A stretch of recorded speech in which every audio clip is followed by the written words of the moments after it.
A paz do Senhor para todos. Amém.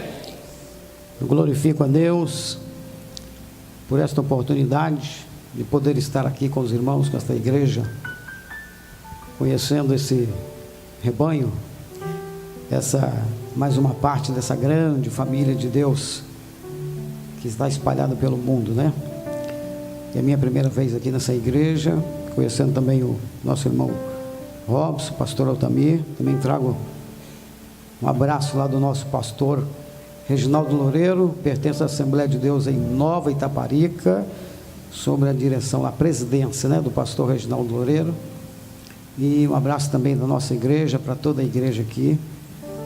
E fico agradecido a Deus por estar aqui com essa oportunidade. E a gente sabe que bastaria estar apenas ouvindo, né? Mas como temos a oportunidade de poder transmitir a palavra, aquilo que me foi colocado no coração, quero transmitir para os irmãos, né? E agradecer a Deus por esta oportunidade tão ímpar, que é estar na casa de Deus, que é estar cultuando ao Senhor, que é estar servindo a Deus, né? Prestando um culto de adoração àquele que é digno de honra e de louvor para sempre. Que na verdade a gente vem na casa de Deus, a gente vem para prestar honra àquele que é digno de toda honra, não é verdade? Aqui nós viemos aqui para prestar o nosso melhor culto que a gente tem para Ele, porque só Ele mesmo é digno. Ele se assenta num trono, e a Bíblia diz que os céus é o céu do Senhor, e a terra deu Ele aos filhos dos homens, né? Deus está numa altura grandiosa, e nós estamos aqui. No entanto, Ele atenta para cada um de nós, e isto é muito maravilhoso. Um Deus tão sublime, tão excelso, que não necessita de ninguém, mas que Ele tem prazer em olhar para o seu povo, e olhar com graça, e abençoar, e derramar as suas muitas misericórdias sobre toda a tua igreja. E eu quero já pedir aos irmãos que possam abrir a Bíblia comigo aí, no primeiro livro de Samuel, para a gente poder meditar na palavra de Deus. Primeiro livro de Samuel, no capítulo 3, que é muito conhecido, o texto. E nós vamos ler e meditar naquilo que o Senhor tem para nós nesta noite, em nome de Jesus. Primeiro livro de Samuel, capítulo 3, versículo 1 em diante, para nós meditarmos. Todo mundo já encontrou, irmãos? Então vamos ler. Diz assim: o jovem Samuel servia ao Senhor perante Eli. Naqueles dias a palavra do Senhor era muito rara, as visões não eram frequentes. Certo dia, estando deitado no lugar acostumado, o sacerdote Eli, cujos olhos já começavam a escurecer-se, a ponto de não poder ver, e tendo-se deitado também Samuel no templo do Senhor, em que estava a arca, antes que a lâmpada de Deus se apagasse, o Senhor chamou o menino: Samuel, Samuel. Este respondeu: eis-me aqui. Correu a Eli e disse: eis-me aqui, pois tu me chamaste. Mas ele disse: não te chamei, torna a deitar-te. Ele se foi e se deitou, e tornou o Senhor a chamar Samuel. Este se levantou, foi a Eli e disse: eis-me aqui, pois tu me chamaste. Mas ele disse: não te chamei, meu filho, torna a deitar-te. Porém Samuel ainda não conhecia o Senhor, e ainda não lhe tinha sido manifestada a palavra do Senhor. O Senhor, pois, tornou a chamar a Samuel terceira vez, e ele se levantou e foi a Eli e disse: eis-me aqui, pois tu me chamaste. Então entendeu Eli que era o Senhor quem chamava o jovem. Por isso Eli disse a Samuel: vai deitar-te. Se alguém te chamar, dirás: fala, Senhor, porque o teu servo ouve. E foi Samuel para o seu lugar e se deitou. Então veio o Senhor e ali esteve, e chamou como das outras vezes: Samuel, Samuel. Este respondeu: fala, porque o teu servo ouve. Disse o Senhor a Samuel: eis que vou fazer uma coisa em Israel, a qual todo o que a ouvir lhe tinirão ambos os ouvidos. Naquele dia suscitarei contra Eli tudo quanto tenho falado com respeito à sua casa. Começarei e o cumprirei, pois já lhe disse que julgarei a sua casa para sempre pela iniquidade que ele bem conhecia, porque seus filhos se fizeram execráveis e ele os não repreendeu. Portanto, jurei à casa de Eli, que nunca, jamais lhe será expiada a iniquidade, nem com sacrifício, nem com oferta de manjares. Ficou Samuel deitado até pela manhã, e então abriu as portas da casa do Senhor, porém temia relatar a visão a Eli. Amém? Até aí, vamos orar ao Senhor, irmãos. Bendito Deus, amado e eterno Pai. Senhor, em nome de Jesus Cristo, ó Deus, nós estamos aqui, Senhor, nesta noite, mais uma vez, nos dirigindo a Ti, ó Pai, em oração, mais uma vez, Senhor, colocando-nos perante a Tua presença, a Tua face, em oração, nesta noite, aqui nesta casa, neste momento, ó Deus, em que temos a responsabilidade de pregar a palavra do Senhor, e o privilégio de poder ouvir a Tua palavra, a Tua voz nos nossos dias, ó Deus. Senhor, queremos agradecer ao Senhor por este instante tão magnífico deste culto, ó Pai. Assim como os demais momentos que aqui já se realizaram, também estamos diante de um momento magnífico, onde a Tua palavra já foi lida, já foi introduzida neste culto, para que a gente possa meditar, Senhor, possamos ministrar e ser ministrados, a ouvir a Tua palavra, meu Senhor, e aprender aquilo que o Senhor tem para as nossas vidas, ó Pai. Eu clamo a Ti, ó Pai, que o Teu Espírito Santo esteja aqui, permaneça aqui neste lugar, ó Pai, para que possa me instruir a transmitir a palavra ao Teu povo, e para que também esteja aqui, Senhor, no coração do Teu povo, tornando o coração dessa igreja receptiva à Tua palavra, meu Deus. Queira, portanto, nesta noite nos abençoar grandemente, ó Deus. Aleluia. Ajudar os Teus filhos nesta jornada, nesta abertura dessa escola bíblica, meu Deus. Que o Senhor tome, como já tem feito sempre, as rédeas de tudo. Que o Senhor tome, ó Pai querido, a direção de todas as coisas aqui neste lugar. E ajude os Teus filhos que estão à frente deste trabalho, e todos aqueles que estarão participando, aqueles que já estão participando hoje, que não puderam estar aqui, aqueles que ainda virão amanhã. Que seja o Senhor com cada um, porque o Teu Espírito Santo, ó Pai, é aquele que está, Senhor, trabalhando e preparando a Tua igreja para encontrar com o Senhor nos ares, ó Deus. Muito obrigado, esteja conosco, nos abençoe hoje e sempre, em nome de Jesus, amém, Senhor. Podeis assentar, irmãos.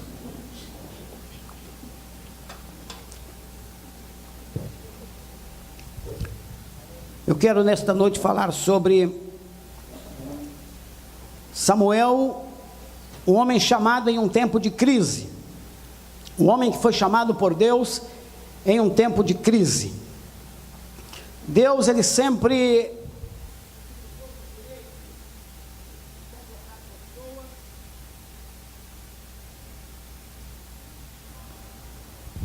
glória a Deus.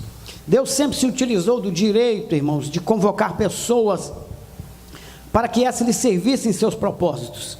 Deus tem propósitos definidos com o mundo, com a igreja, tem propósitos para serem estabelecidos, e Deus sempre se deu a esse direito, de essa prerrogativa de chamar pessoas, de convocar pessoas, assim como tem convocado a igreja, e tem convocado tantos que nós estamos aqui, para que deem cumprimento aos seus propósitos.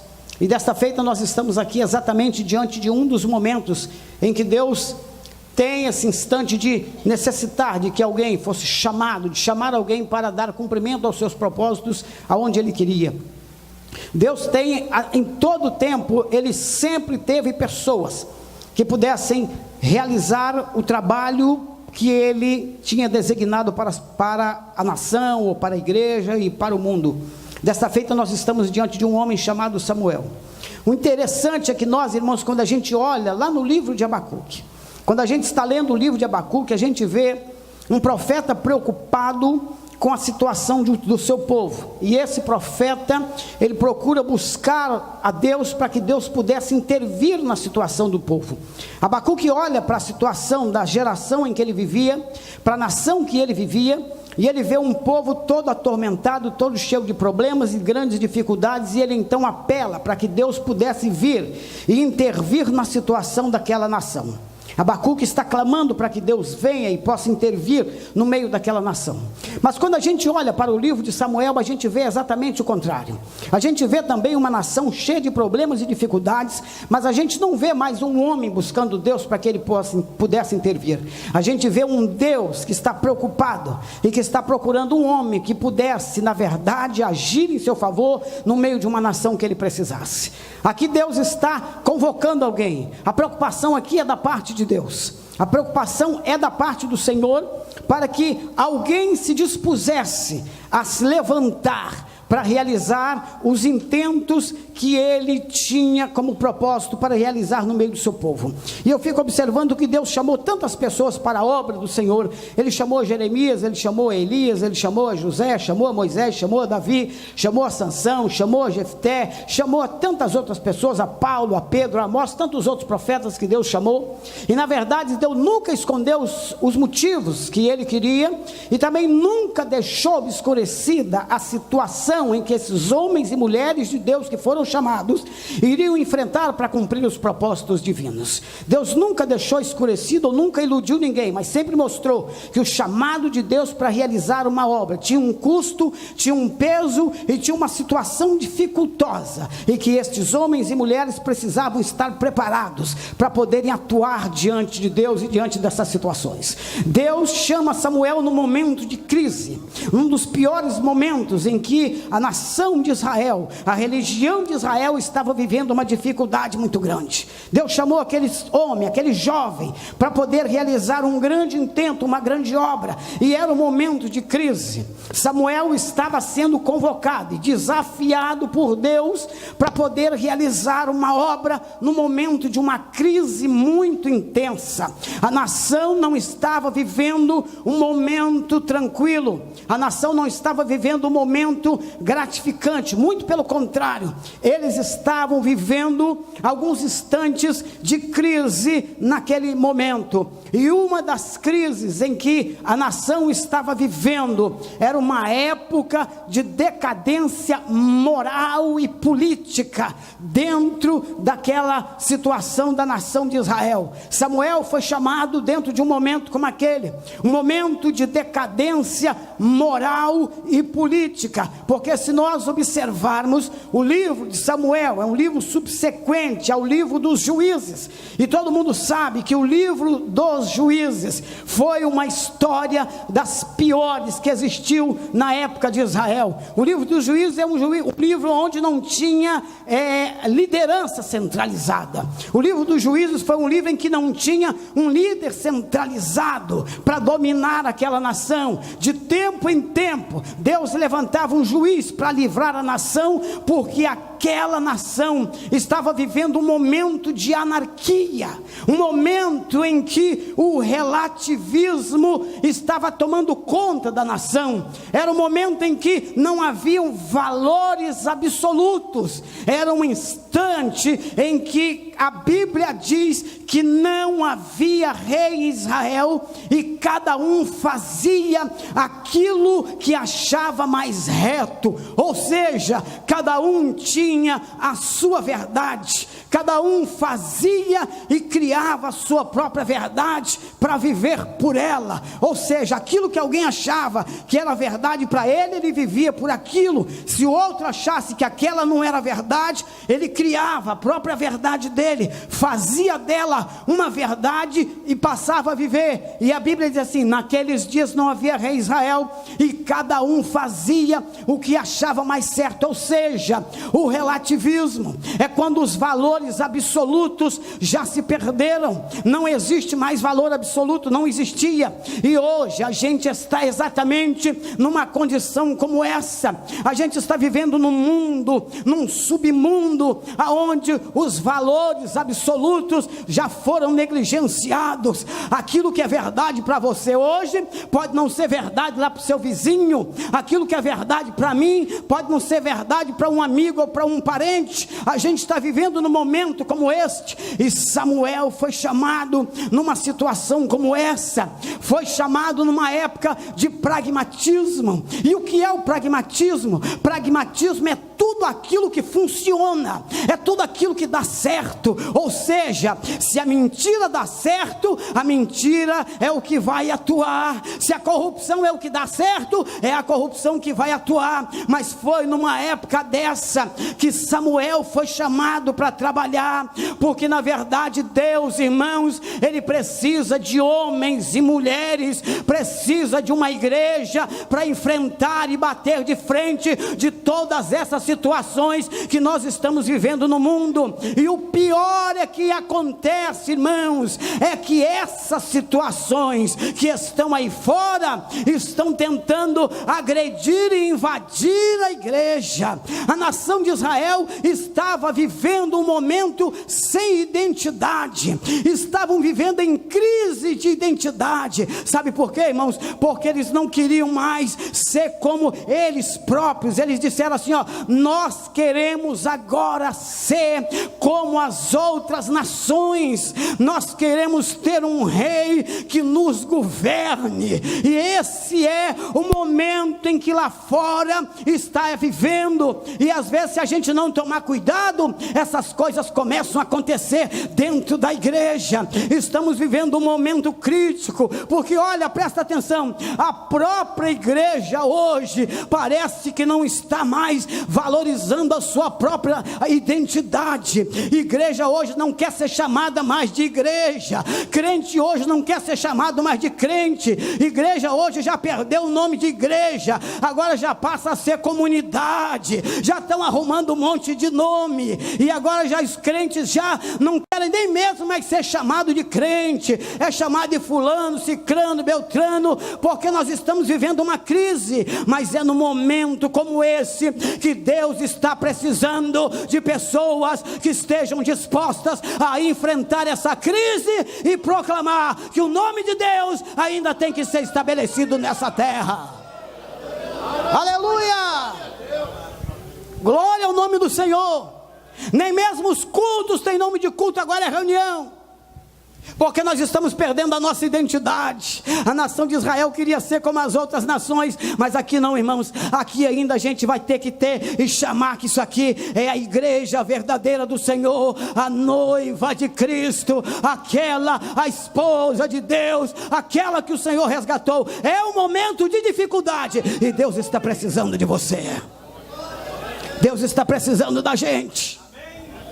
Deus está precisando de pessoas capacitadas, pessoas capazes, pessoas dispostas, melhor dizendo, para poder realizar o seu trabalho.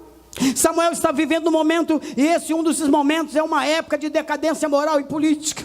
E uma outra situação que Samuel estava vivendo era uma época de decadência ministerial.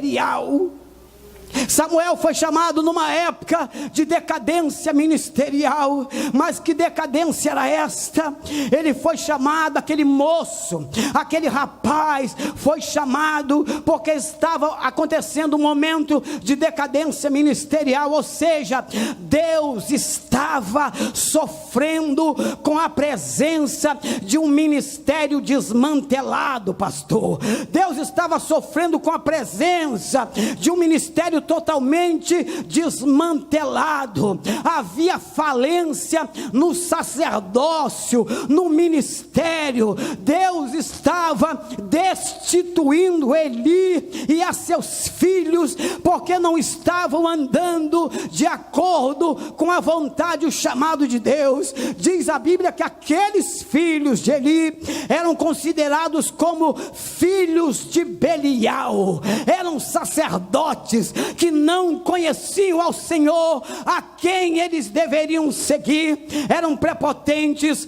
arrogantes, depravados. Havia corrupção e cobiça no exercício do sacerdote. Ao invés de levar o povo ao encontro de Deus, levavam o povo ao erro, se prostituíam dentro da casa de Deus. E o que é pior, o próprio Eli não corrigia os erros irmãos, daquele sacerdócio famigerado. O ministério estava sem discernimento, a cegueira espiritual estava tomando conta daquele sacerdócio. Por quê? Porque a gente viu Eli com 98 anos de idade, já não enxergava mais. Isto fala, irmãos, da falta de visão espiritual no ministério e daqueles que exercem o ministério. Eli se embaraçou com Ana. Ana estava orando e ele olha para aquela mulher e diz: até onde você vai permanecer com esta embriaguez? Ele confundiu, irmãos, derramamento de alma com embriaguez. Quando isso estiver acontecendo, já é um mau sinal e a gente precisa pedir: abra os olhos deste moço, abra os olhos deste ministério. Eli estava prestes a ser deposto. Ele não reconhecia mais alguém orando. Ele olhou para aquela mulher e viu que ela estava embriagada. Ele confunde uma coisa com outra. Ele não consegue discernir o mover de Deus na vida de alguém. A falência do ministério estava chegando e Deus estava preocupado. Não era um homem preocupado, era Deus preocupado. Era Deus que estava olhando e dizendo assim: eu preciso de alguém. Eu imagino que hoje Deus, olhando do céu, a gente chegou a uma condição muito deplorável, irmãos. Muito embora as igrejas hoje estejam abarrotadas, igreja hoje não cabe. De domingo as igrejas estão lotadas, banco, tem que alugar cadeira, tem que ficar em pé em tudo quanto é lugar. Mas a gente está vivendo um problema muito grande e Deus está olhando de cima e está precisando de alguém para poder modificar essa coisa. Porque às vezes nós estamos também, até mesmo, desculpe aqui, não estou falando diretamente aqui, mas você vai em igrejas por aí que os púlpitos não tem nem lugar mais para colocar obreiros, não tem nem lugar mais para colocar gente nos púlpitos. Às vezes, em sua maioria, é porque está faltando critério, está faltando às vezes critério para poder chamar para o ministério. Os filhos de Eli eram filhos genéticos deles, eles tinham o DNA de Eli, mas não tinham o DNA do sacerdócio. O que Deus precisa aqui não é filho de peixe, peixinho não, é peixe e é peixinho, mas tem que ser chamado por Deus, irmãos. Aleluia! Glória a Deus! Tem que ser chamado, porque às vezes o favorecimento enche. E uma das coisas que a gente não pode deixar de lado é que ministério e obra de Deus, não interessa o que seja, Deus precisa chamar. E quando Ele chama, Ele se responsabiliza. A chamada é a identidade que nós temos diante de Deus. A chamada de Deus, irmãos, é algo magnífico, porque sem chamada ninguém consegue se sustentar dentro do ministério. E ali Samuel foi chamado num momento como este. Samuel foi chamado num momento como este, de uma época de decadência ministerial, aonde o ministério estava falido. Aqueles homens, Deus estava querendo destituir aqueles homens, porque na verdade eles não estavam dando bem direito, faziam o que bem entendiam, faziam o que queriam do ministério, fazia do ministério aquilo que bem imaginava, irmãos. E a gente precisa estar preocupado muito bem com isso aqui. Samuel estava sendo chamado por isso, e às vezes o negócio não é fácil. A gente às vezes quer vir para o ministério, mas a gente acha, irmãos, que a coisa vai ser fácil, mas não é não. Quando Deus chama alguém, Ele está chamando para te dar um cargo, e um encargo às vezes muito duro. Não é para você se misturar no meio dos outros. Deus está chamando você, sabe por quê? Porque Ele está precisando de alguém diferente. Igual não precisa vir, porque já está cheio. Deus está precisando de alguém que possa fazer a diferença no meio do ministério.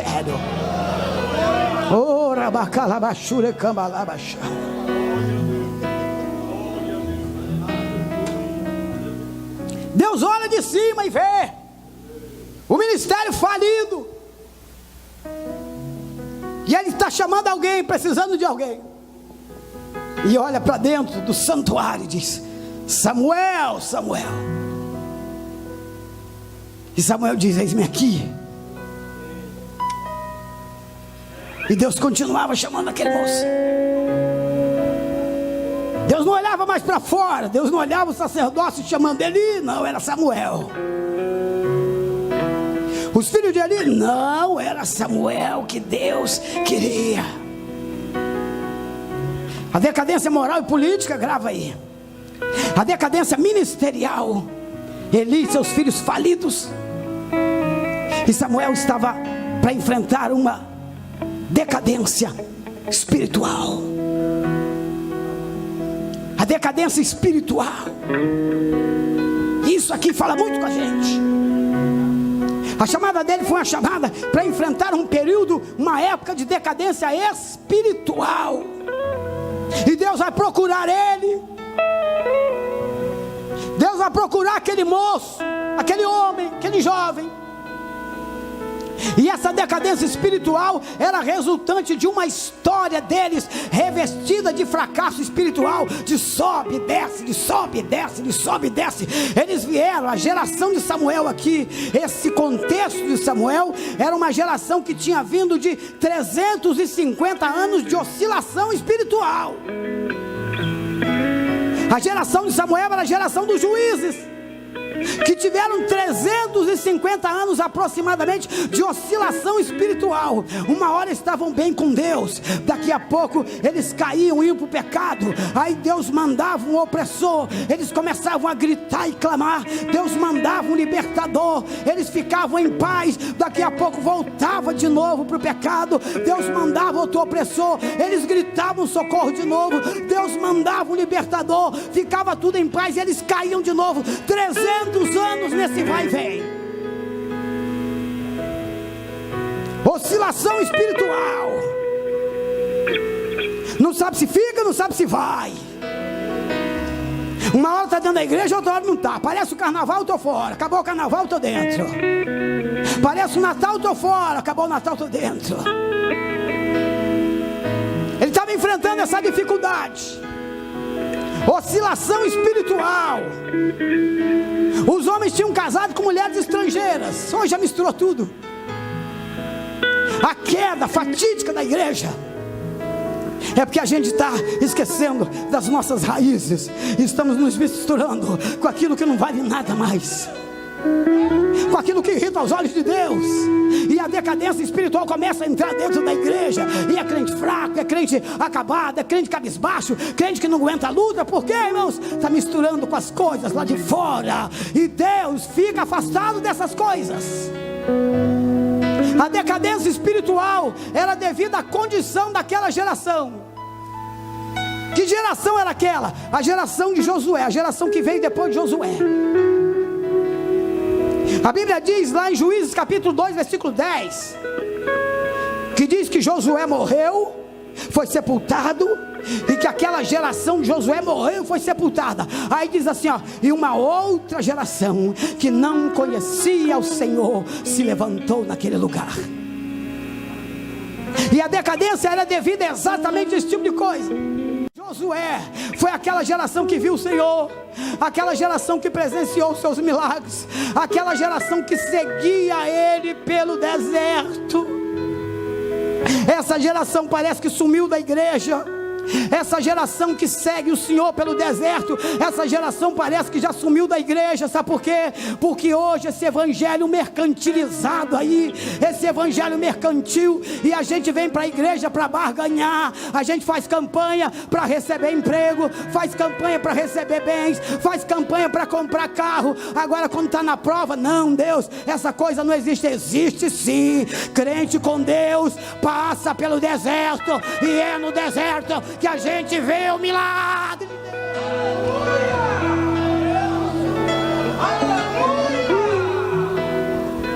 Aleluia! Deserto, aquela geração do deserto sumiu. A geração da decadência aprendeu a viver nesse evangelho mercantilizado de hoje. É o evangelho das promessas, é o evangelho do bem bom, o evangelho que tudo Deus tem que fazer por nós.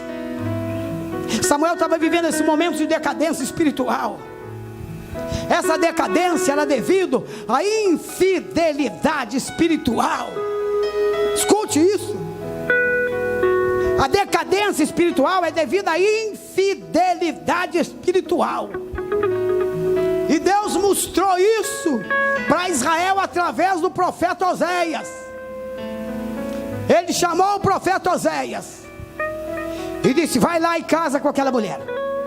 Ela é prostituta, ela se prostituiu, você vai casar com ela e você vai ter filhos de prostituição. E Deus estava querendo mostrar para ele qual era a condição de Israel com Deus, e Deus com Israel. Israel abandonou Deus e se prostituiu com deuses estranhos. E Oséias casou com aquela mulher, e aquela mulher se prostituiu, teve filhos de prostituição. Filhos, escute isso, porque isso aqui é profético. Filhos do relacionamento dela com outros homens que não eram o marido dela. E aqueles filhos eram chamados filhos de prostituição, que nasceram ali nesse relacionamento. E aí Deus me fez entender uma coisa, que a igreja hoje tem que tomar muito cuidado. Pastor Robson, pastor também, a igreja tem que tomar muito cuidado, sabe por quê? Porque a igreja hoje gosta muito de ficar flertando com o mundo, flertando com o mundo lá fora. É um tal de namorico com o mundo lá fora. E sabe o que acontece?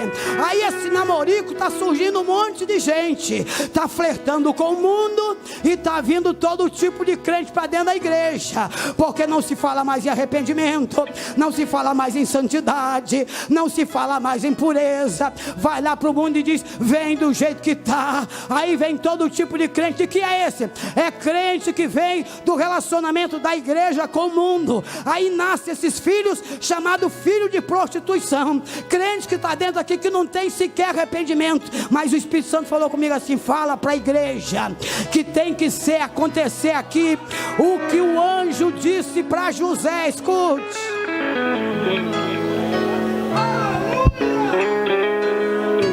O que o anjo disse para José.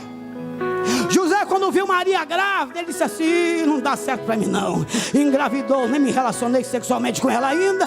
Aí José intentou deixar aquela mulher secretamente. Quando ele intentou, o anjo apareceu de noite para ele e disse assim: olha José, não temas receber Maria tua mulher, porque o que está gerado dentro dela é do Espírito Santo. E eu fiquei pensando comigo, Deus disse para mim assim: olha, fala para a igreja que esse relacionamento da igreja com o mundo só traz filho de prostituição. O que tem que ser gerado aqui tem que ser proveniente do Espírito Santo. Conversão de coração, de espírito e de alma.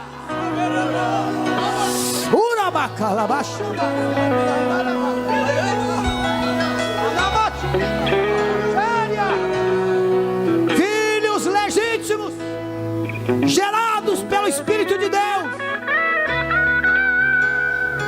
Samuel estava nessa decadência, num momento como esse, decadência espiritual, infidelidade espiritual. E tem mais, era o momento da retirada da glória de Deus. Samuel foi chamado no momento da retirada da glória de Deus. A arca de Deus ia ser tomada, e a arca representava a presença de Deus. Escute isso. A arca ia ser tomada, e aquilo representava a presença de Deus. E foi num momento como este que Samuel foi chamado, na hora que Deus estava retirando a sua glória de lá de dentro. Deus mostrou para eles que estava retirando a sua glória. Olha o livro de Ezequiel, capítulo 8, 9, 10 e 11. A glória de Deus se afastando do templo.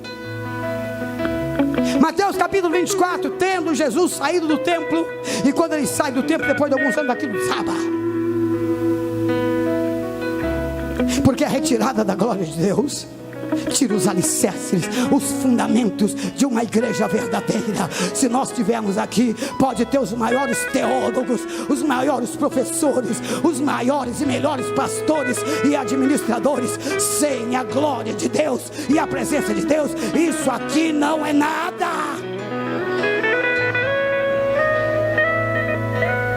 A glória estava indo embora, a arca ia ser tomada. E eu fico pensando comigo aqui, quando você lê Ezequiel 8, 9, 10 e 11, você vê a glória de Deus saindo de Jerusalém. Escute, a glória de Deus está saindo de Jerusalém. Ezequiel 8, 9, 10 e 11, esses 4 capítulos. A glória de Deus está lá na arca da aliança, e ela sai, vai para a porta do santuário. Depois ela da porta do santuário, ela volta de novo para a arca da aliança. E daí a pouco ela vai de novo para a porta do santuário e fica lá. E daí a pouco essa glória de Deus, ela sai pela porta do norte, se eu não me engano, lá do templo. Daí a pouco essa glória já não é vista mais na porta, ela já é vista lá fora. Daí a pouco essa glória lá fora já é vista lá no Monte das Oliveiras. E do Monte das Oliveiras essa glória vai embora.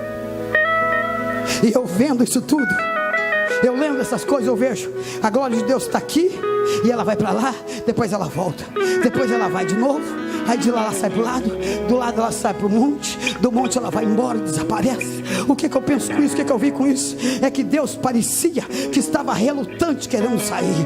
Deus na verdade não queria tirar a glória dele de dentro da casa. Quando a glória ia e voltava, era Deus dizendo assim: eu estou relutando, mas Deus diz assim: eu vou ter que ir embora, eu estou querendo sair, na verdade eu nem quero me retirar daqui, mas acontece que eu estou indo e voltando, eu não encontro ninguém que diga: fica, Senhor, não retire a tua glória não, porque o que mais eles fazem é me colocar para fora. Mas Deus nesta noite está querendo que a gente faça como aquele moço do caminho de Emaús. Jesus fez que ia passar, ele disse: não vai não, fica aqui conosco, porque já é noite, a glória de Deus tem de ficar aqui. Levanta a tua mão e glorifique a Deus em nome de Jesus.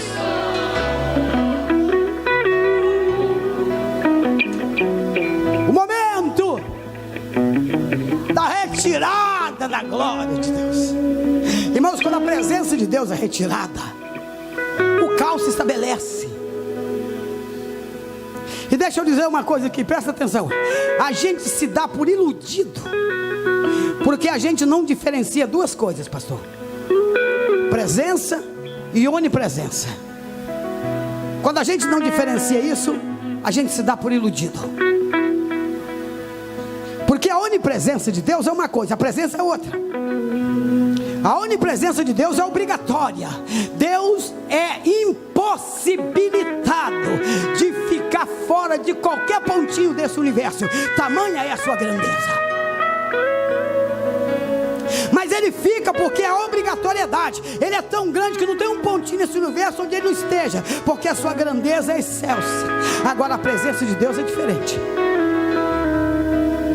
A presença de Deus, ela não está em qualquer lugar não. E olha que a gente já acostumou tanto dentro da igreja, as pessoas dizem assim: Deus está aqui, a gente amém, Deus está aqui, glória a Deus. Mas às vezes a gente, irmãos, não sabe nem o que a gente está falando. Às vezes a gente nem sabe, nem tem certeza mesmo se a presença de Deus está aqui. Sabe por quê? Porque a presença de Deus, ela é objetiva. A presença de Deus não é como a onipresença. A onipresença de Deus, ele enche tudo, enche ou não enche. Por exemplo, Deus não está lá fora? Tá. Deus está aqui dentro? Tá. Deus não está lá na rua? Tá. Deus não está onde tem um centro espírita? Tá. Deus não está onde tem uma boca de fumo? Tá ou não está?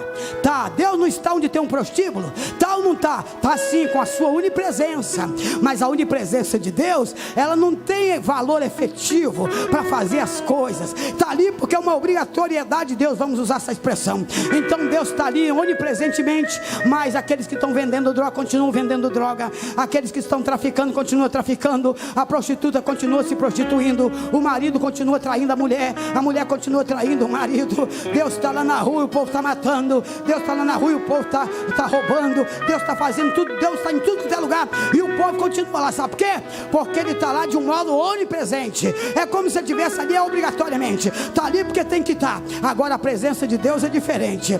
Quando Deus escolhe ir em algum lugar, é chamado presença manifesta. É onde Ele vai com o objetivo de fazer alguma coisa. Ele vem aqui para curar, Ele vem aqui para libertar, Ele vem aqui para salvar, Ele vem aqui para santificar, Ele vem aqui para falar. Escute a voz de Deus. Ura malas.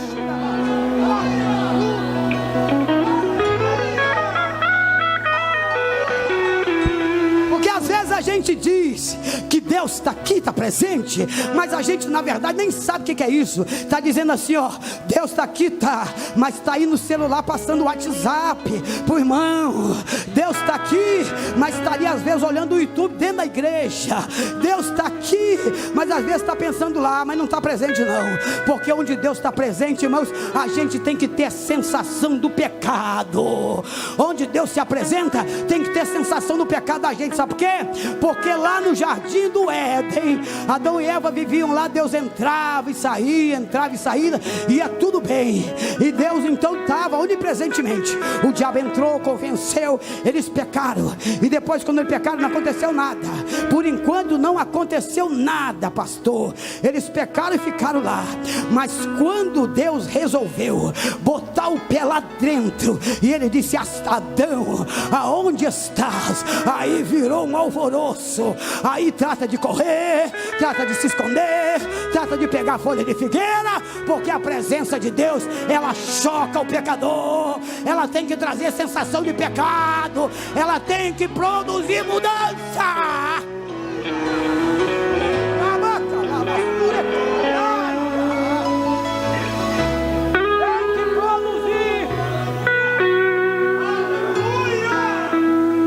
A presença de Deus tem que produzir alguma coisa. O rei Belsazar estava fazendo uma festa, bebendo à vontade, e Deus nem aí. Só que chegou uma hora que ele ficou embriagado, feliz. Disse assim: vai lá buscar os vasos de ouro que nós trouxemos do templo em Jerusalém, traga para cá. Aí trouxeram, encheu os vasos de vinho e começou a beber e dar louvores aos deuses de ouro, aos deuses de prata. Até aquele momento estava tudo sossegado. Deus não estava ali? Estava. Deus é onipresente, pastor. Deus estava ali, estava, e não fez nada, não fez nada.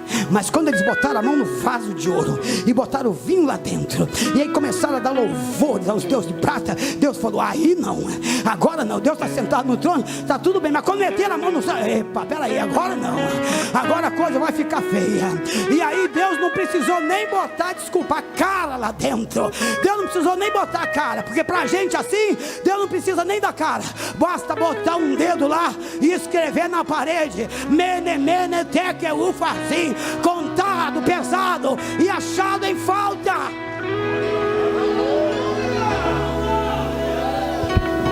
Não precisa nem do rosto, é só o dedo. Porque a presença de Deus é assim.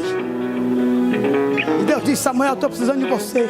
Eu estou para me retirar daí de dentro. Estou precisando de você, rapaz. Agora escute, eu já vou terminar já. Se você deixar eu falar até amanhã cedo. Agora que eu comprei o relógio, eu não tinha relógio não, porque meu relógio é o sol. Quando ele começa a aparecer ali, eu sei que está na hora de parar. Brincadeira. E Deus chama Samuel, toda hora ele chama Samuel: Samuel, eis-me aqui, vai lá para Eli. Ele falou: sou eu não, rapaz, volta. 1, 2, 3. Na terceira ele falou assim: vai lá, quando falar Samuel, você fala: eis-me aqui, fala, Senhor, porque o teu servo ouve. E Deus estava querendo de Samuel que ele assumisse um compromisso com ele, de poder restabelecer a ordem naquele lugar. A Bíblia diz uma coisa, que Deus, quando começou a chamar Samuel, foi antes que a lâmpada do templo se apagasse, antes das trevas tomarem conta de tudo, antes de a lâmpada se apagar, Deus fez uso e chamou alguém. Ei, a coisa está ficando feia, e Deus está chamando você para colocar ordem aonde o caos está se estabelecendo.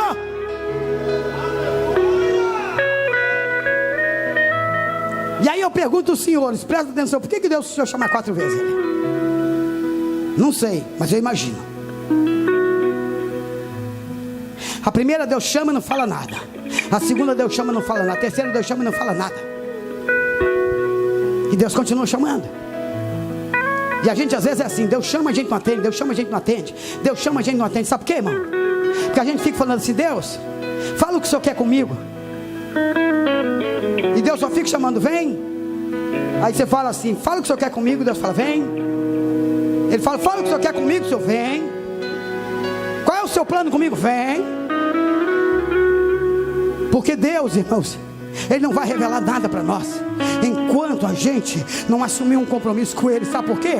Porque Deus não precisa de auditoria nos seus projetos. Ele não precisa contar os projetos para mim, para dizer se eu vou aceitar ou não vou aceitar. Ele só quer que você assuma com Ele. Você vem ou não vem? Diga, vou, pode ir. Porque o projeto de Deus é um projeto de certificado que vai dar certo. Porque Deus está na frente, nada vai dar errado na nossa vida.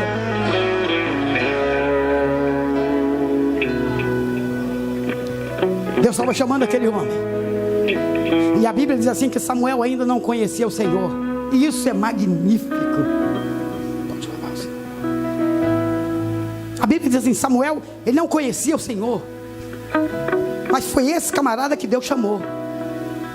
E aqui nós temos 3 vertentes importantes, presta atenção, 3 vertentes que eu imagino que tem aqui.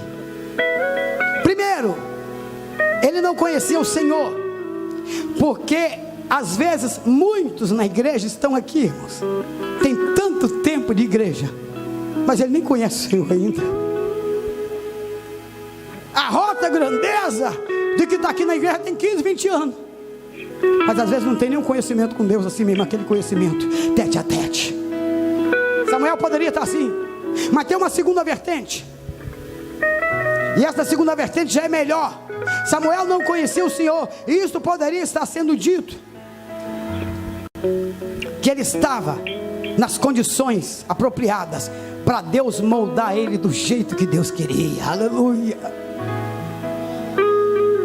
Às vezes Deus chama um aqui, irmãos, olha, escute, para nós que estamos aqui há tanto tempo na obra, Deus chama um lá, que está lá no banquinho sentado. O camarada chegou agora, aí todo mundo fala assim, ele chegou agora já quer sentar na janela, chegou agora já quer ocupar a posição de grandeza. Mas não, às vezes é Deus que chama, sabe por quê? Porque às vezes nós que já temos um bom tempo assim, a gente já está corrompido demais com as coisas, a gente já se acostumou àquele caminho torto, a gente já se corrompeu. Samuel era um homem que ainda não conhecia o Senhor. Deus estava chamando ele, sabe por quê? Porque aquele homem ainda não tinha se corrompido com aquele sacerdócio falido e famigerado. E é isso que Deus quer aqui, não quer pessoas que estejam já comprometidas com o sistema, às vezes religioso, o sistema falido do ministério e da corrupção espiritual. Deus quer homens que estejam incontaminados, prontos para dizer a Deus, Senhor, eis-me aqui, envia-me a mim. Louvado seja Deus. Coloque-se de pé em nome de Jesus. Já era a 4ª vez que Deus estava chamando aquele homem. Cada vez que Deus chamava, ele corria para um lugar. Cada vez que Deus chamava, ele corria para um lado. Ei, jovem, você que está aí, Deus está te chamando. E aí você corre para a faculdade. Deus está te chamando, você corre para os prazeres. Deus está te chamando, você corre para tudo que dá lugar, mas não corre na direção certa. Deus estava chamando Samuel, já era a 4ª vez. tem chamado muitas vezes as pessoas que estão aqui dentro, e as pessoas fazem que não escutam a voz de Deus. O dever me chama, mas é o dever lá de fora. O que Deus está chamando é para o dever espiritual.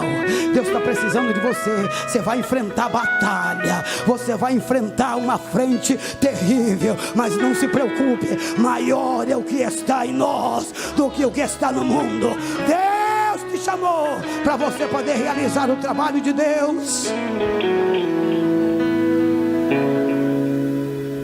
Onde está você que Deus tem chamado? Deus está chamando você tanto para uma obra e você tem rejeitado, você tem deixado de lado.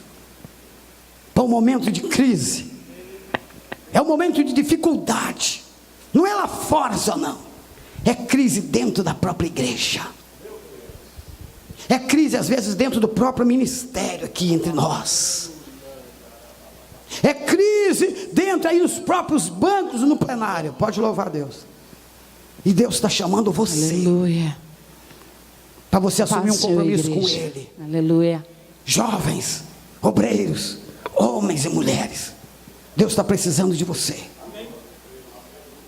E Deus está te convocando para assumir um compromisso com Ele hoje aqui.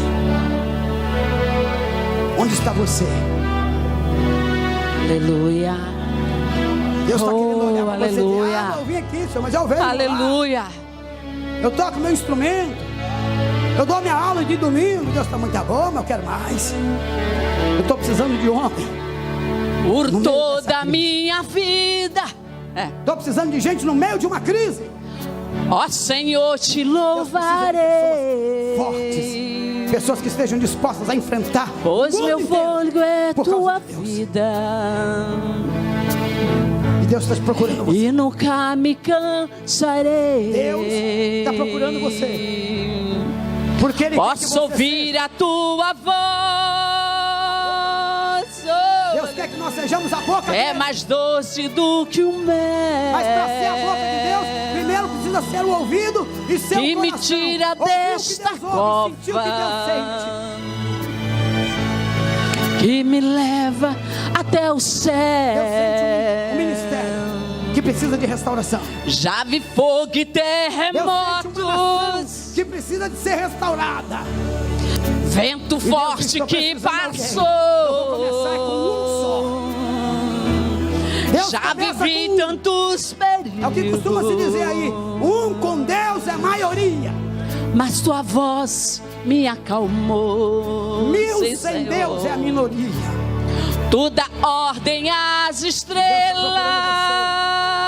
Você que quer assumir um compromisso com Deus e ao mar, aos teus limites. Olha só. A realizar aquilo eu me sinto tão seguro. É para restaurar. No teu colo, oh, Altíssimo. Sabe por quê, igreja? Está precisando de alguém para não há ferrolhos, nem portas que se fechem diante da tua voz. Não há doenças, nem culpa que fiquem de pé diante de nós. E a tempestade se acalma na voz daquele que tudo criou. Pois tua palavra é pura, é o que? É escudo para os que nele creem. Oh, aleluia! É só para quem crê, irmão. As coisas do Senhor é só para quem crê. Os milagres, salvação é só para quem crê. Canta lá, oh, aleluia! Oh, aleluia! E não há ferrolho, não há nem portas que se fechem diante da tua voz. Não há doença, não há nem culpa que fique